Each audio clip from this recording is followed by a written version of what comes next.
Waktu engkau dan saya dan Anda mengira bahwa dunia ini berputar pada satu poros, yaitu kita, Allah tidak hidup di dalam diri kita. Amin Bapak Ibu Saudara. Dan kalau kita bisa patahkan ini, setan tidak bisa bekerja di hidup kita.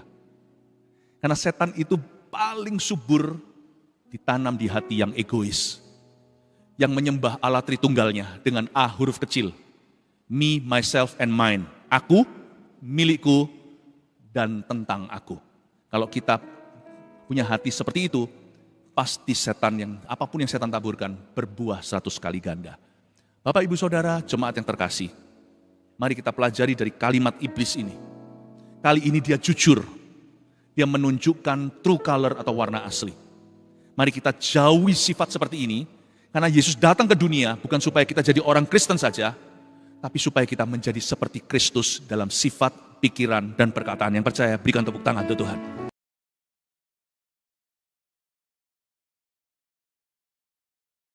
Sekali lagi berikan kemuliaan hanya bagi Tuhan Yesus. Haleluya. Silakan duduk. Let's talk about Jesus. Mari kita bicara tentang lakon kita. Yesus Tuhan. Yesus bukan milik sekelompok orang. Yesus milik segala bangsa. Dan Yesus itu juru selamat orang berdosa seperti Anda dan saya. Mari kita buka ceritanya di Matius pasal yang ke-8. Ayat yang ke-28 sampai 34. Saya bacakan setiap ayatnya dulu ya. 2 orang yang kerasukan disembuhkan. Setibanya di seberang, yaitu di daerah orang Gadara, datanglah dari pekuburan 2 orang yang kerasukan setan menemui Yesus. Mereka sangat berbahaya, sehingga tidak seorang pun yang berani melalui jalan itu. Dan mereka itu pun berteriak katanya, "Apa urusanmu dengan kami, hai anak Allah? Adakah engkau kemari untuk menyiksa kami sebelum waktunya?" Tidak jauh dari mereka itu sejumlah besar babi sedang mencari makan. Maka setan-setan itu meminta kepadanya, katanya, "Jika engkau mengusir kami, suruhlah kami pindah ke dalam kawanan babi itu." Yesus berkata kepada mereka, "Go, pergilah." Lalu keluarlah mereka dan masuk ke dalam babi-babi itu. Maka terjunlah seluruh kawanan babi itu dari tepi jurang ke dalam danau dan mati di dalam air. Maka larilah penjaga-penjaga babi itu, dan setibanya di kota diceritakannya segala sesuatu, juga tentang orang-orang yang kerasukan setan itu. Maka keluarlah seluruh kota mendapatkan Yesus, dan setelah mereka berjumpa dengan dia, mereka pun mendesak supaya ia meninggalkan daerah mereka. Ada 2 orang Gadara yang kerasukan setan. Setan itu giat bekerja di akhir zaman. Bukan hanya sekarang, bahkan ketika Yesus ada di atas muka bumi sebagai anak manusia. Setan sudah bekerja dari zaman Adam dan Hawa, menjatuhkan manusia perdana. Saya mau kita mengerti satu hal, Yesus datang ke dunia, lalu menjelma sebagai manusia, lahirnya di palungan, ditolak oleh semua penginapan, bukan hanya supaya kita masuk surga, tapi dia datang untuk menghancurkan belenggu-belenggu dosa dan belenggu-belenggu kuasa gelap di dalam kehidupan kita. Yesus datang untuk memperbaiki hidup kita, di samping mengubah dan menyelamatkan kita, dia ingin agar kita ini tidak lagi berada di bawah sebuah kutuk. Yesus datang untuk membebaskan bangsa-bangsa dari cengkeraman dosa dan cengkeraman setan. Kabar baiknya tentang Natal bukan melulu soal cerita Natal. Yang penting di sini kita tahu tujuan mengapa Yesus turun ke atas muka bumi. Dia ingin membebaskan Anda. Dia ingin menyelamatkan Anda. Dan jikalau di atas-atas nenek moyang kita itu penuh dengan histori atau sejarah gelap, Tuhan akan patahkan semua karena Tuhan punya rencana indah. Bolehkah Anda katakan pada orang sebelah Anda, Tuhan punya rencana yang indah atas hidupmu? Kita lihat ayat 28, setibanya di seberang Yesus dan murid-muridnya, yaitu di daerah orang Gadara. Gadara adalah daerah non-Yahudi.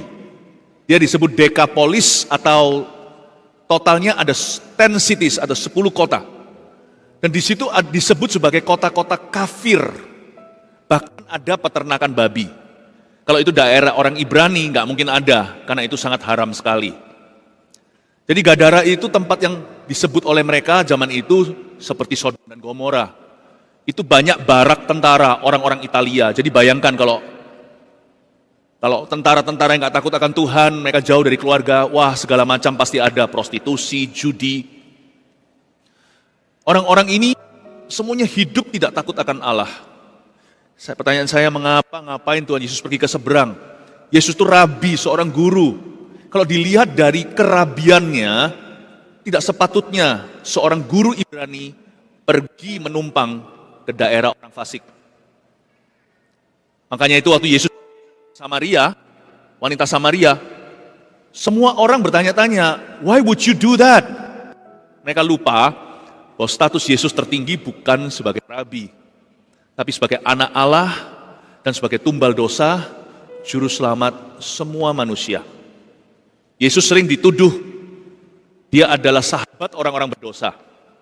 Tapi bedanya sama kita yang seringkali relevan dengan kawan-kawan adalah kita juga ikut-ikutan dengan dosa mereka. Yesus itu sahabat orang berdosa, tapi beliau sendiri tidak pernah berbuat dosa. Dusta pun tidak ada di mulutnya. Yesus suci, tapi dia tidak anti orang berdosa seperti Anda dan saya. Dia tidak menolak untuk menjamah mereka, bahkan orang kusta pun yang mengerikan, karena kalau kita jamah kita bisa tertular, dan ketularan dengan penyakit ini berarti hidung bisa copot, telinga bisa copot. Yesus bukan hanya berkata aku mau, tapi Yesus juga mengulurkan tangan dan menjamah dia serta mentahirkan. Bukan Yesus yang kena kusta, kusta kena Yesus dan sembuh. Jesus is the kind of man, demikian rupa dia tidak pernah alergi sama Anda dan saya, sekalipun dia tahu what you did last summer. Dia tahu apa yang kita lakukan lah. Dia tahu seluk-beluk kita. Dan dia bahkan mengenal bibit bobot kita, kumat-kumatan. Dia tahu kalau kita itu masih bisa mengkhianati dia. Yesus masih cinta sama Petrus. Dia tahu suatu hari dia akan dijual oleh Yudas. Dia pasti melayani perjamuan kudus. Dengan kata lain, waktu Yesus mengambil perjamuan itu dan kasih ke Yudas, dia berkata, kepada siapa aku berikan roti ini, dialah yang akan menjual aku. Yesus hendak berkata kepada orang yang nanti akan jual dia dengan harga murah. Harga Yesus adalah 30 perak. Itu nggak mahal, itu harga seorang budak.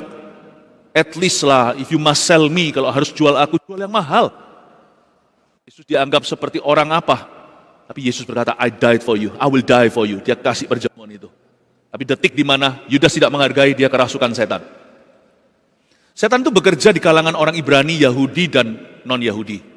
Setan bekerja di kalangan perwira Italia waktu itu dan orang Yunani. Dekapolis penuh dengan orang-orang itu. Jadi hari ini kita harus tahu bahwa iblis bekerja giat tidak hanya di dunia tempat dugem, tempat dosa, orang kena narkoba, koruptor, tapi ternyata setan juga bisa bekerja di dalam gereja, di antara orang-orang Kristen. Kita melihat banyak kejadian di dalam kitab Injil, Yesus melepaskan orang dari belenggu setan. Itu orang adalah anak Abraham, atau dia adalah orang kafir saat itu. Listen to me, Tuhan itu datang untuk membebaskan kita dari segala cengkraman setan.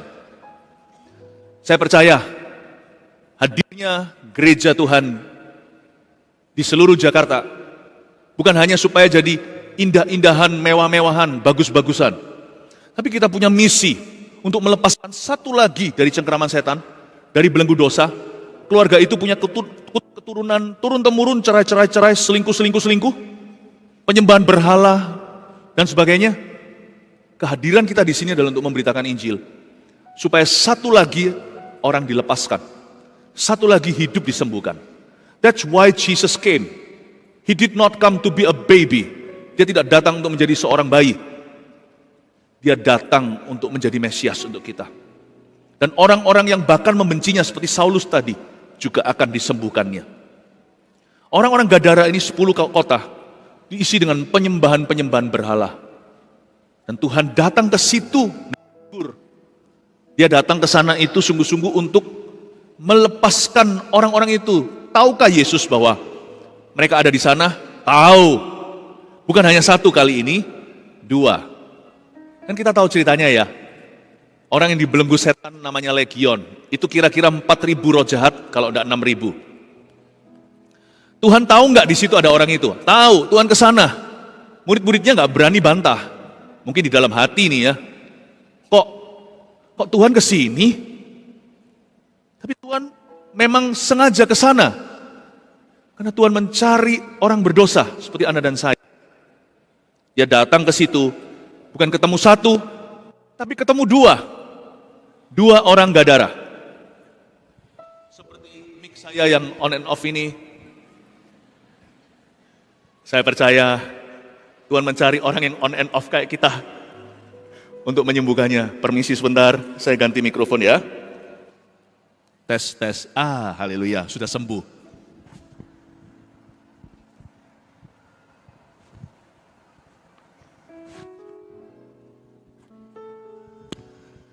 Yang sakit jangan dibuang, diperbaiki seperti kehidupan kita. Bulu patah terkuai tidak dipatahkan, mikrofon ini diperbaiki seperti kehidupan kita. Haleluya, kasih tepuk tangan untuk Tuhan yang sayang kita.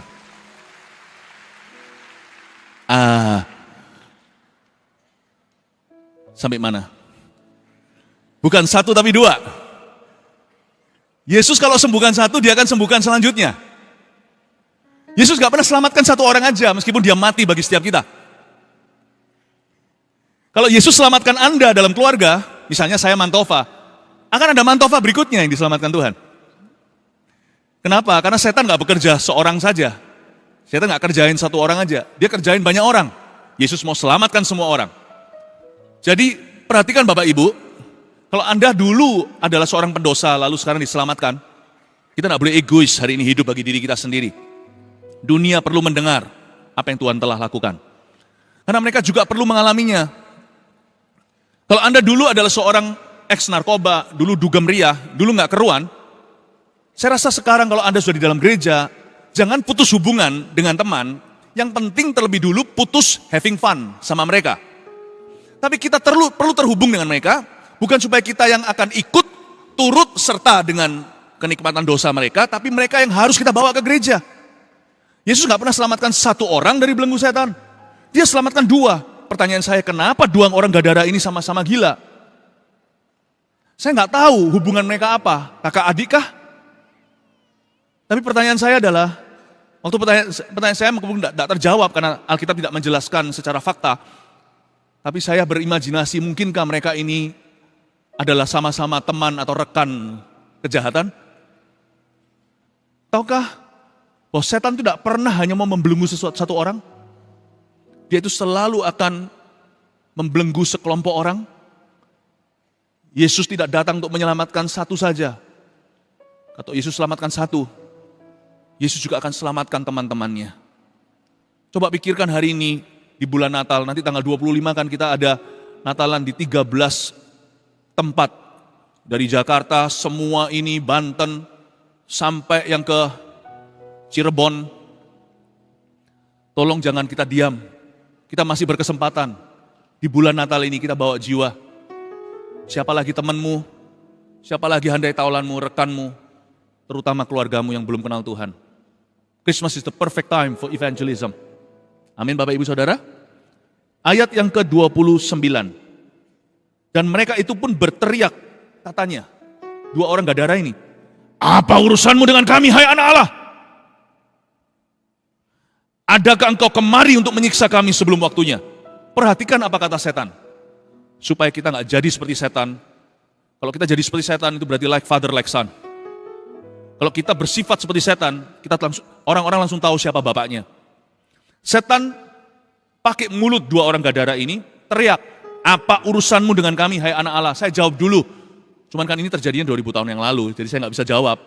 Tapi kita tahu jawabannya. Apa urusan Yesus dengan mereka? Ya adalah urusannya. Urusan Yesus adalah menjadi juru selamat dunia, melepaskan semua orang. Setan, kau harusnya tahu, Yesus kenapa datang ke bumi. Dia tanya ini bukan karena dia gak ngerti.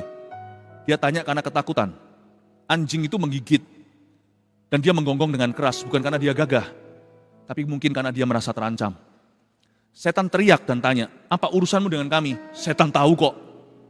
Apa urusan Yesus? Kenapa dia datang? Dari sejak dia orok bayi aja udah mau dibunuh. Terjadi pembunuhan bayi itu jumlahnya ratusan atau ribuan di Bethlehem.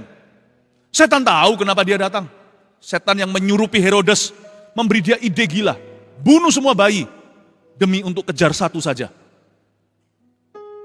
Setan tahu, Apa urusanmu dengan kami, hai anak Allah?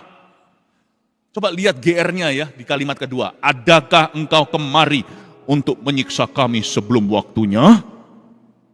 Nah, inilah masalah setan. Dia selalu memikirkan kalau seluruh dunia itu berpusat pada dia. Setan itu punya satu sifat yang ada di dalam hidup orang-orang yang kedagingan. Dia merasa bahwa seluruh rencana Allah dan sorga itu betul-betul berputar pada poros hidupnya. Everything is about me. Me, my career, karirku. My well-being, kebaikanku. Ya, my family, namaku. Setan berkata, adakah engkau kemari untuk menyiksa kami sebelum waktunya? Kalau saya boleh jawab ya, jangan GR, iblis. Yesus datang bukan untuk menyiksa kalian. Yesus datang untuk bebaskan itu loh yang kau tawan. Tapi karena kamu berdiri di antara Yesus dengan orang yang dia cintai, kamu akan segera tersiksa, kamu akan segera terusir. Yesus tidak datang untuk menyiksa kamu sebelum waktu. Kamu akan tersiksa nanti. Suatu hari kelak dilempar ke lautan api. So don't worry. Kalau setan bukan don't worry, be happy. Start worrying. Don't be so happy, hai iblis. Sebab kau bisa merancangkan segala perbuatan untuk merintangi Tuhan, umat pilihannya, dan orang-orang yang mau taat kepada Yesus. Good luck, because you shall not succeed. Kamu tidak akan berhasil. Oh, saya dengar orang-orang mau tepuk tangan, mau aminkan itu, silakan.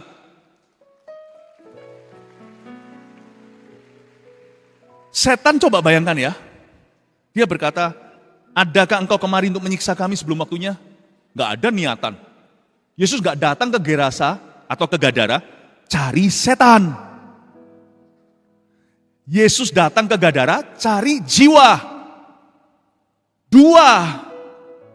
Tapi setan merasa Yesus datang ke sana untuk cari dia. Listen, setan tidak bisa bekerja di hati yang dipenuhi dengan kasih. Setan gak bisa kerja further, lebih jauh dalam hidupmu, kalau fokusmu adalah Yesus dan orang lain. Tapi setan bisa mencuri start dalam hidup Anda, bisa colong sesuatu, kalau hidupmu adalah untuk dirimu sendiri. Kalau kita fokusnya pada diri kita bahkan merasa Tuhan pun dunianya itu berpusat pada kita. Kekerasan dalam rumah tangga akan terjadi, korupsi akan terjadi. Ketika hati kita mulai diperintah oleh nafsu, apapun jadi. Bapak Ibu Saudara, setan bekerja di dalam hati manusia, apapun bahasa dan budayanya. Tapi setan selalu bekerja selalu dimulai dengan level 1. Mau dia orang Amerika, mau dia orang China, mau dia orang Indonesia, mau dia orang Afrika, sama level 1-nya.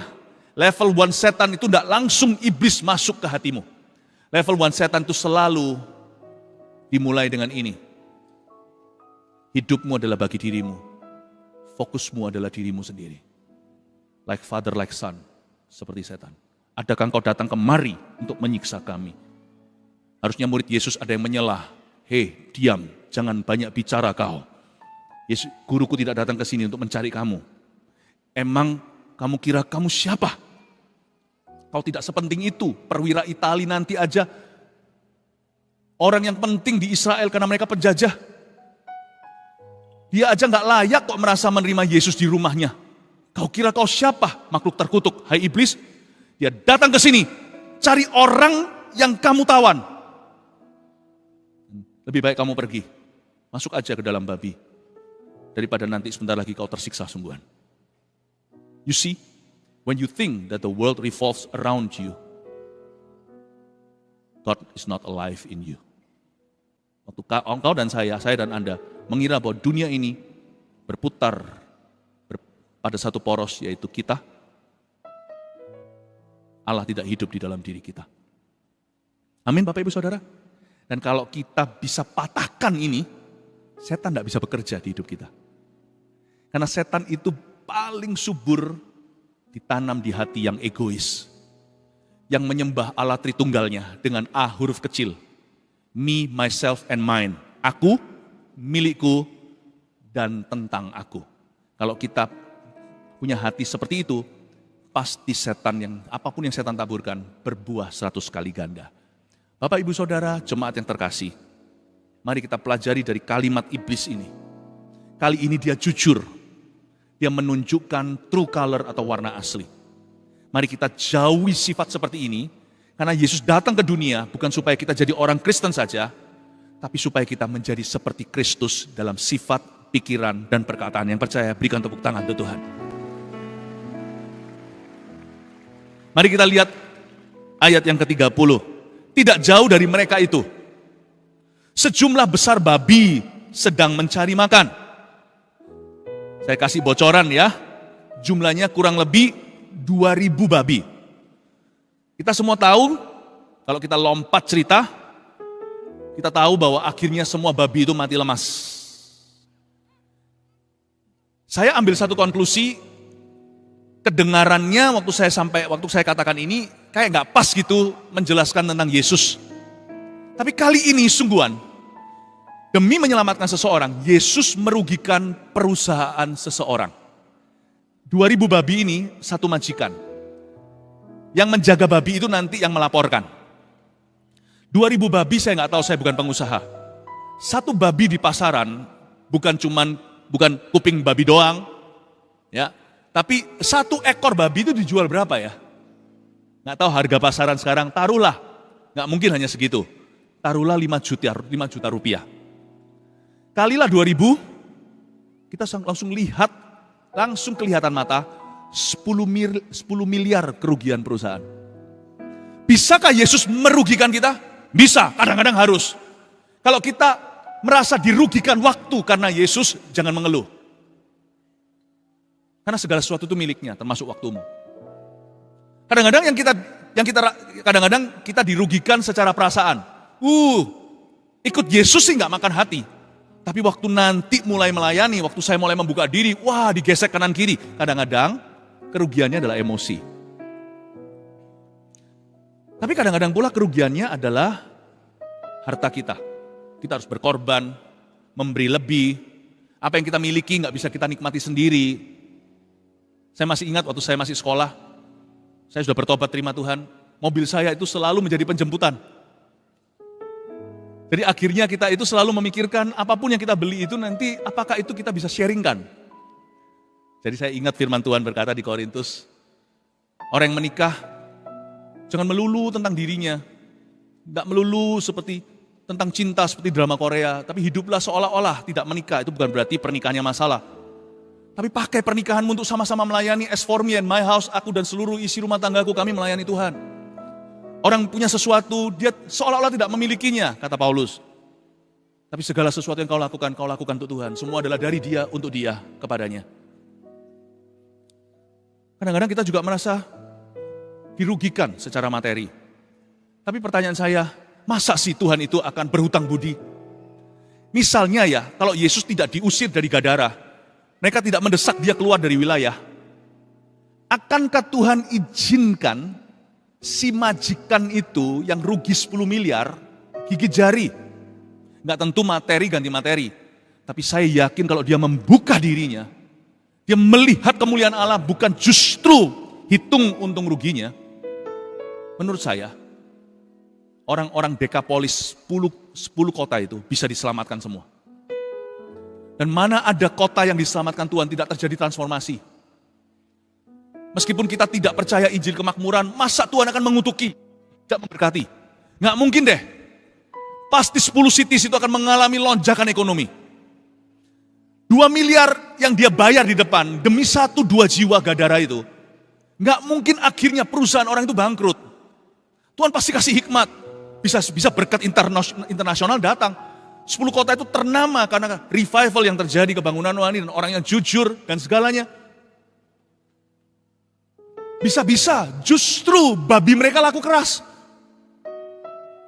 Karena orang-orang Yerusalem banyak yang bertobat jadi orang Kristen kan semua halal. Justru banyak orderan nanti. Ya saya nggak ngomong gitu, jangan hitung Tuhan itu jangan perhitungkan laba untungnya sekarang. Kalau ikut Tuhan itu jangan hitung-hitungan. Toh apa yang kau miliki itu miliknya, waktu, talenta, suami atau istrimu, anakmu, keluargamu itu milik Yesus semua. Materi juga milik Tuhan. Saya kadang-kadang spekulatif, saya pikir dalam hati saya, kalau hari itu Tuhan tidak diusir, masa si Tuhan izinkan mereka rugi 10 miliar? Pasti ada sesuatu yang non materi, yang melebihi itu, emas, perak, permata. Tidak kupunya apa yang lebih berharga kuberikan padamu, pasti ada. Dan pun demikian, pasti ada pertanggungjawaban dari Tuhan. Saya jadi ingat Yesus naik ke perahunya Petrus. Semalam-malaman dia nggak tangkap, maksudnya Petrus nggak nangkap ikan kan? Tapi coba Anda lihat, ini orang lagi nggak ada rezeki hari itu, dinaikin perahunya. Naik perahunya sekalipun tidak pakai mesin, bayar bensin, tapi kan pakai mesin tenaga sang nelayan. Petrus kan lapar, nggak dapat ikan untuk makan, dijual aja nggak ada. Masa aku makan daganganku sendiri? Tapi Petrus tidak pernah banyak bantah, mendayung ke tengah. Setelah selesai berkhotbah, Yesus selamatkan semua orang. Yesus menoleh kepada si Petrus, si nelayan, dan berkata, tebarkan jalamu. Tebarkan sebelah kanan ya, ke agak dalam sana. Semalam-malaman saya nggak dapat ikan Tuhan, tapi karena Engkau yang suruh, aku tebarkan. Tahukah Anda, begitu banyaknya ikan yang ditangkap, sampai Petrus minta tolong dengan saudara-saudara, teman-temannya Yakobus, Yohanes, satu perahu lagi. Lalu setelah itu hampir tenggelam, hampir koyak. Dia tersungkur dan berkata, enyahlah daripadaku, pergilah, tinggalkan saya, aku orang berdosa Tuhan. Dan Petrus sama sekali tidak nafsu sama ikan, ditinggalkan ikan itu, dia ikut Yesus. Hari itu penangkapan besar, mungkin 1 tahun omset selesai itu, dalam 1 hari. Siang-siang hari bolong, lemparkan jala. Ikan-ikan itu nggak bodoh, dia bisa lihat bayangannya. Apalagi itu dikerumuni ribuan orang. Come on lah, semalam-malaman aja mereka nggak nangkap kok. Ini sekarang ikan tuh melihat dari refleksinya, karena ada matahari, itu siang hari. Itu semua ribuan orang, dia nggak cari mati, nggak pernah ada ikan yang mau bunuh diri. Tapi dia semua masuk ke perahu kalau Yesus yang suruh. Tuhan nggak pernah merugikan ekonomi orang. Nggak ada orang itu jatuh miskin karena memberi. Nggak ada. Kalau Anda renungkan ini, kita tahu bahwa Tuhan pasti akan memberkati si juragan babi. Sayangnya, di hatinya ada satu ilah, dan itu bukan setan, yaitu harta dunia. Money is everything to him. Makanya dia nggak bisa melihat terang Injil yang ada di depannya. Sayang ya, menurut saya, apapun budaya orang ya, cinta akan uang ada di hati orang yang ada di dalam diri orang yang hatinya hampa. Bapak Ibu Saudara, kalau kita baca tentang ini, 2 orang gadara yang kerasukan, kita belajar banyak hal yang boleh jadi rema-rema dalam kehidupan kita. Kita baca dulu ayat 31, maka setan-setan itu meminta kepadanya. Katanya, jika engkau mengusir kami, suruhlah kami pindah ke dalam kawanan babi itu. Perhatikan kata suruh kami pindah ke dalam kawanan babi itu. Jangan takut. Setan itu mau pindah dari kilometer ini ke kilometer berapa itu harus minta izin Tuhan. Setan meskipun dia menguasai dunia, roh jahat di udara, dia mau pindah kemana dan sebagainya itu perlu visa.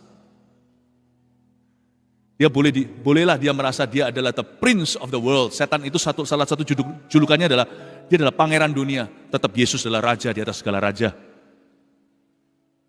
Suruhlah kami pindah.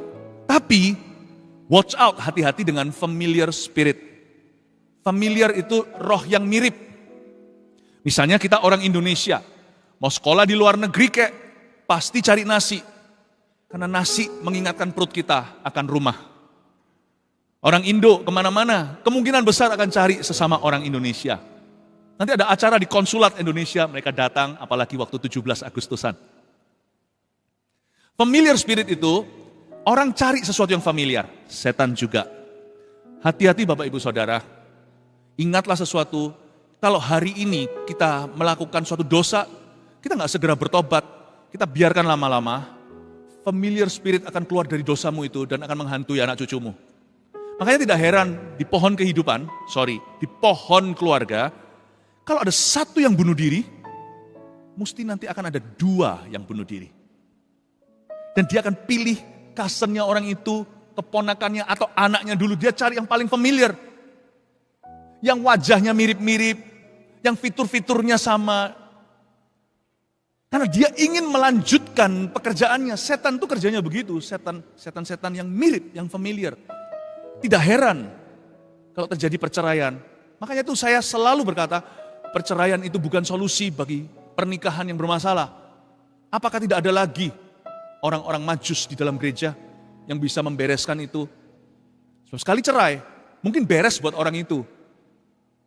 Tapi setan punya warisan yang akan diteruskan.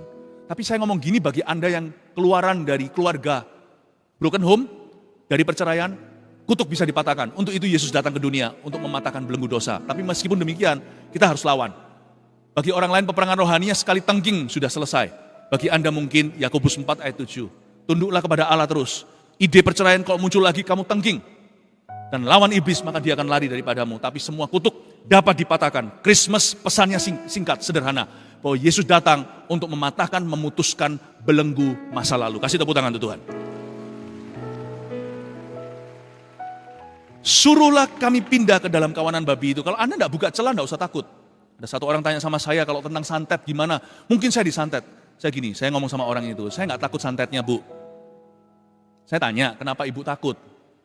Ya saya takut karena terjadi. Nah menurut saya sih saya nggak urusi santetnya dulu. Atau guna-guna atau apa, mungkin yang Anda curigai itu. Saya tanya, Ibu buka celah nggak? Ibu membenci seseorang, menyimpan dendam nggak?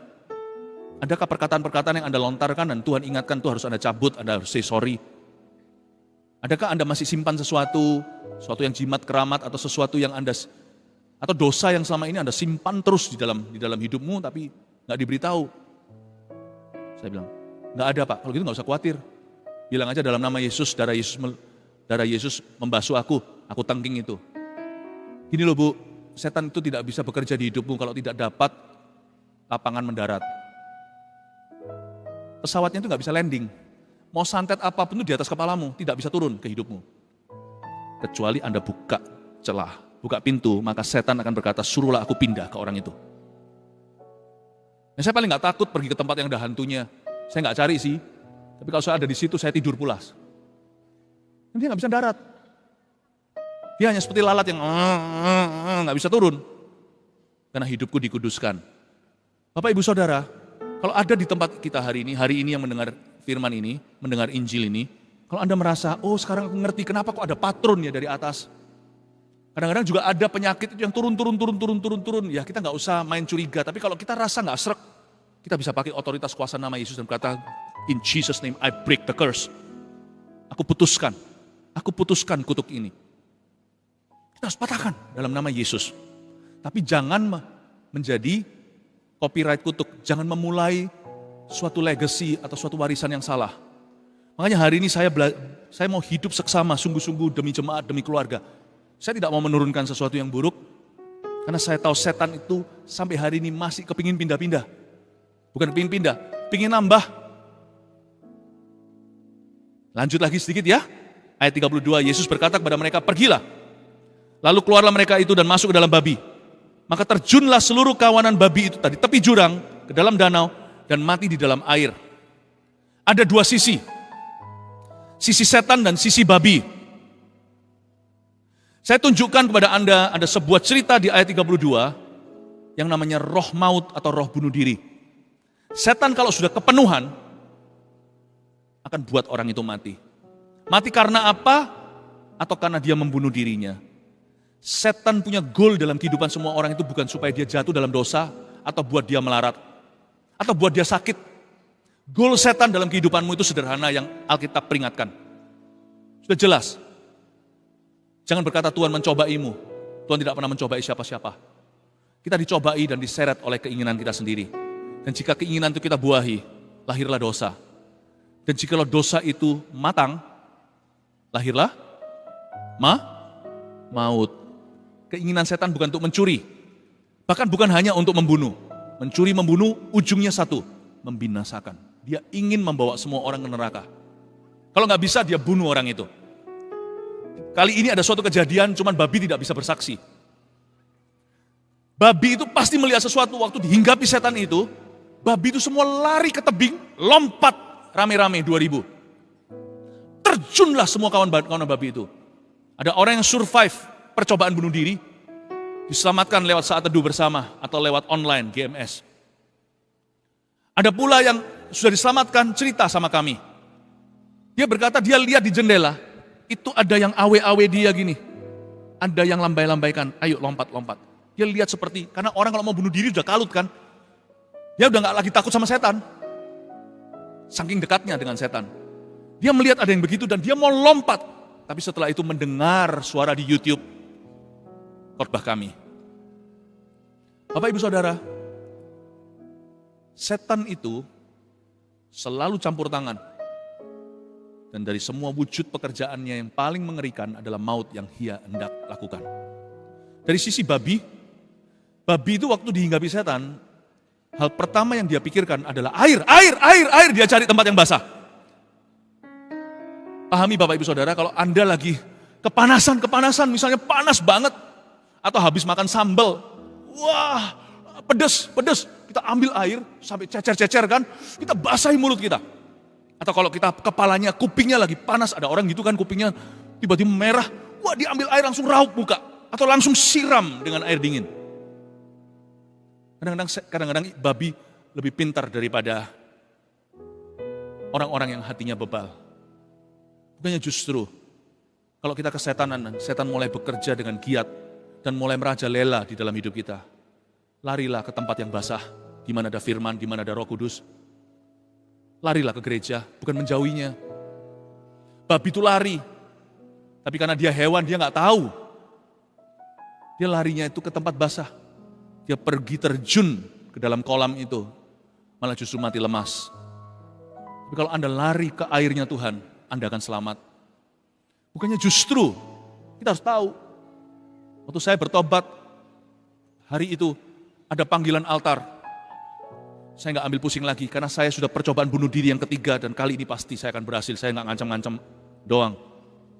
Waktu itu pendeta berkata, siapa di sini butuh didoakan? Saya lari ke depan tahun 92. Saya lari ke tempat basah. Karena tempat basahnya Tuhan beda dengan yang dituju oleh babi. Tempat basah Tuhan itu di mana kita didoakan.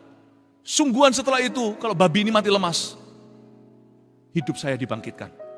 Nanti setelah ini, di akhir ibadah ini, kalau Anda merasa Anda selama ini, iya Pastor Philip, aku merasa selama ini ada kutuk di hidupku. Teman mungkin yang di sebelah yang kurang mengerti berkata, udah lalu gak usah kerasa-kerasaan.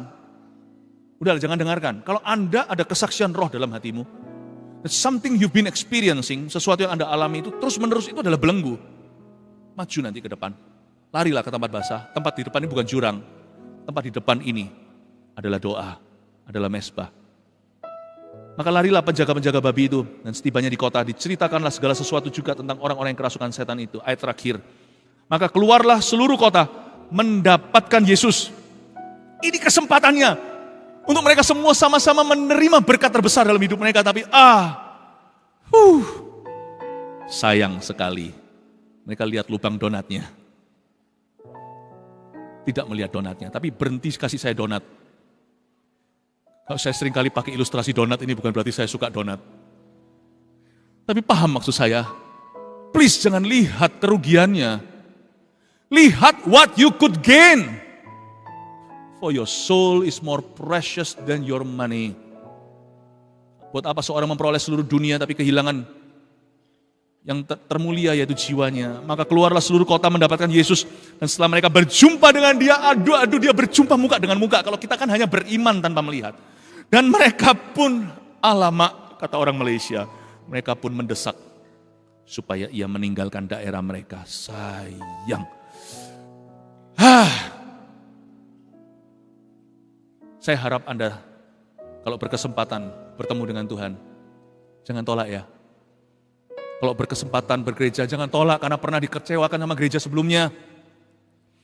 Berkesempatan ber-CG, jangan menolak karena itu kesempatan untuk terkoneksikan dengan saudara seiman. Siapa tahu nanti, bukan siapa tahu, so pasti banyak rencana-rencana baru akan terjadi.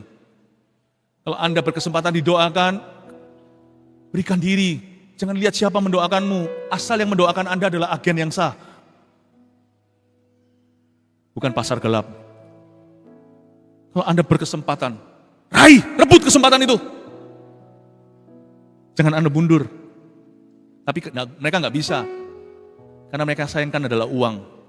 Saya jadi ngerti bahwa ilah masa kini yang membuat mata orang itu buta terhadap Injil itu ternyata bukan setan, bukan berhala. Cinta akan uang, akar kejahatan. Don't wait until you get rich. Jangan tunggu sampai Anda kaya raya secara materi. Tajir kata orang, baru setelah itu melayani. Jangan tunggu sampai Anda itu keluar dari hutang. Baru Anda bersyukur pada Tuhan. Kembalikan tapi hutangnya. Jangan berkata, Tuhan sudah ampuni aku, kamu pun melepaskan aku dari hutangmu. Enak aja. Bayar ya.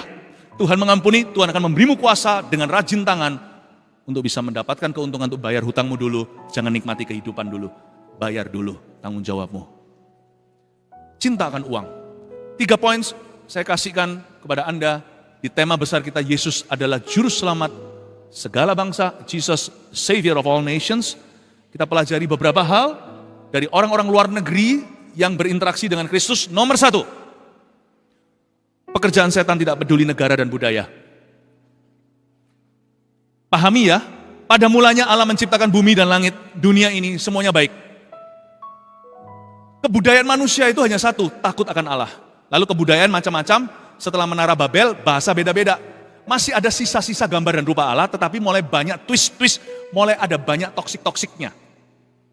Manusia tidak murni lagi punya kebudayaan takut akan Tuhan, tapi sudah tambahan-tambahan. Nimrod masuk, orang-orang kenamaan zaman-zaman purbakala yang jahat-jahat mulai muncul semuanya. Jadi sebenarnya di setiap budaya itu ada kelebihan. Masih ada sisa-sisa takut akan Tuhan. Contohnya, budaya barat apa? Negara barat. Orangnya itu transparan. Straightforward, ngomong apa adanya. Itu kan bicara tentang terang Tuhan. Budaya timur apa? Ramah, sopan, gak individualistis, tapi komunitas. Care untuk orang lain, itu kan sisa-sisa gambaran rupa Allah. Termasuk hormati orang tua, itu lebih kuat sih di sini. Yaitu di Asia. Tetapi kalau sudah ketambahan sampai kita berdoa kepada orang tua kita yang mati, nah di situ mulai menurut saya sudah ekses. Disitulah toksiknya mulai masuk, di situ mulai ada yang namanya twist atau bengkok-bengkokan. Budaya barat juga sama. Sebenarnya independennya, mandiri, percaya diri, itu kan diajari untuk berani. Bukankah faith is all like that? Iman adalah begitu, tetapi kalau sudah jadi individualistis, aku yang betul, Tuhan mulai dihapus. Apa kataku yang betul, LGBTQ, up to me, up to you.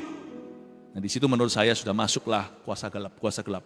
Ambil yang baik setiap budaya. Budaya Batak, luar biasa. Nias, budaya Jawa. Santunnya, bedanya Barat sama Amerika sama Jawa apa? Romantisnya kita bisa ambil tuh dari Barat. Suami dan istri biasanya, semoga, tapi biasanya mereka kalau gitu baru waktu pacaran, setelah itu nanti menikah mereka berubah. Ya jangan sampai ya. Yang cewek tangannya diambil, dicium. Budaya British. Budaya Jawa beda. Anaknya pegang tangan papa mamanya, atau sang istri pegang tangan suaminya, ditaruh di dahinya. Lain ya, ambil baiknya masing-masing. Romantisnya ambil dari situ. Tunduknya ambil dari sini. Tapi Anda harus juga jujur, kalau Anda sudah jadi orang Kristen. Jangan lakukan tradisi yang melanggar firman. Karena itu sudah ekses, itu bukan lagi budaya takut akan Tuhan. Nah setan bekerja lewat budaya kita yang berbeda-beda, ekses-eksesnya. Anda harus jaga. Itu disebut kutuk nenek moyang, itu ada. 2, Yesus datang untuk menebus setiap bangsa dari dosa. Makanya Anda lihat ya, kekristenan di Amerika, kekristenan di Korea, kekristenan di Indonesia, beda kekuatannya. Karena waktu Yesus menebus satu budaya, dan mereka mulai kalibrasi dengan Tuhan, Anda melihat muncullah kekuatan Injil dari budaya itu. Kenapa orang-orang Surabaya juga dipakai Tuhan? Karena tim sepak bola kami namanya Bondo Nekat. Jadi banyak orang Surabaya itu nekat-nekat ya kan? Ya itu pertahankan, tapi yang ngawur jangan, yang bakar-bakar. Bapak Ibu Saudara, apa kelebihan orang Jakarta? Pakai itu untuk kemuliaan Tuhan. Apa kelebihan orang Bogor? Pakai itu. Jakarta Barat dengan Jaksel juga beda, Jakarta Selatan. Ambil yang baik, buang kesombongannya. Keminderan pun harus dibuang. Kalau Tuhan menebus budaya dan bangsa, minta Tuhan pakai kekuatanmu dan ubah kelemahanmu. Amin Bapak Ibu. Yesus itu berhasil di setiap kebudayaan. Ada orang berkata sama saya, Yesus itu adalah agamanya orang putih. Siapa bilang? Yesus cinta semua bangsa di dunia, semua warna. Merah, putih, hijau, kuning. Kalau hijau orang mau muntah. Semua warna dia cinta. Sawo matang adalah pilihan Tuhan. Kuning pilihan Tuhan. Putih pilihan Tuhan. Merah pilihan Tuhan. Saya tunggu sampai orang-orang Dayak Amerika bertobat terima Tuhan. Tidak pengangguran, tidak menjadi pengemis di jalanan. Pasti dibangkitkan tuh Amerika. Lewat pendatang bisa. Apalagi lewat grassroots people. Orang-orang yang adalah oyot bangsa itu. When you arise and give yourself to God, Tuhan akan memakai kelebihanmu. 3, keselamatan jiwa. Lebih berharga dari harta dunia. 10 miliar, 100 miliar. Hargamu satu itu melebihi semua burung pipit di udara. Melebihi segala sesuatu. Ingat ya, jangan takut merugi untuk Tuhan. Kalau bicara tentang hitung-hitungan, saya dan keluarga saya sudah merugi banyak untuk Tuhan. Dari segala sisi. Mau tahu nggak merugi yang paling murahan? Listen to me. Materi. It's easier to give your money. Terus terang, saya bersaksi, bukan dengan keluhan tapi dengan bangga. Kerugian yang saya bayar dalam hidup saya adalah my freedom and privacy. Kebebasanku and my privacy. That's even more difficult than money. Bapak Ibu Saudara, saya tidak mengeluh. Karena itu hanyalah harga tipis, kecil, sedikit untuk mengembalikan kebaikan Tuhan dalam kehidupan kita. Jesus is so good. Katakan kanan kirinya, Tuhan mengasihimu.